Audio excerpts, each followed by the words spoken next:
Alright mga boss, good morning. Titignan natin kung andito pa yung checkpoint dito sa may San Fernando.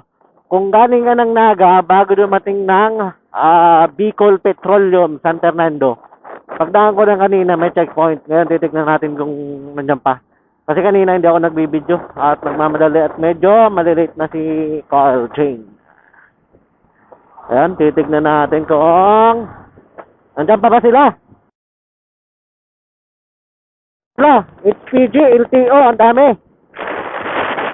Ay, hindi ko alam kung aabot itong intercom ko. Punyeta, lobat na. Isip na yan. Hindi ko para ito na-charge. Lobat na. Maabot ka. Para sana makita rin nila. Makikita nyo naman kahit mamatay itong intercom ko. Kaya lang, yung sound, masyadong maingay. Magdi-disconnect siya dito sa sa intercom ko, tapos yung mismong cellphone na lang.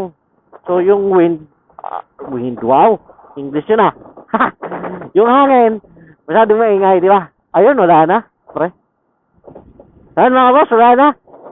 Dito ata, dito yun ay, doon pa ata sa unahan. Oo, dito sa unahan ito.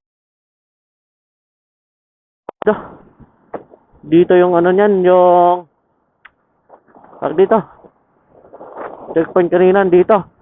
Oo, worry ka na una ka saglit lang. Ayan, overshoot muna. Ngayon lang naman to, sana huwag tayo makita. Sige, let's go. Sana andyan pa sila. Alumat na yung intercom ko. Battery, please charge. Ay! Wow. Kuya. Lakas ng loob mo, Ina ka, seryosohin kita ngayon. Wait pa. Titignan lang natin kung may checkpoint pa. Ay! Wala na. Wala na nga. Wala na, dinaanan ko na ata Yun lang. Share ko.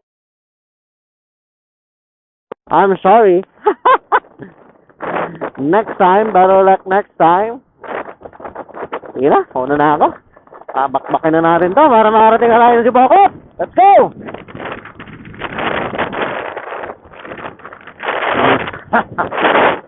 Bicol Petroleum, San Fernando Consur. Ito, dalawa yung Bicol Petroleum dito magkasunod. Yung paggaling ka ng Naga, ang una mong dadaanan, direksyon ng Pamplona.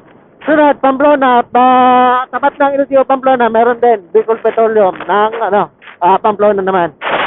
So yun lang, share ko lang mga boss. Ingat-ingat sa ating lahat. Kasi yung intercom ko malulubat na. Ano na tawag dito? Yan muna. Share ko lang naman. Okay, abante tayo mga boss. Let's go. Thank you sa inyo.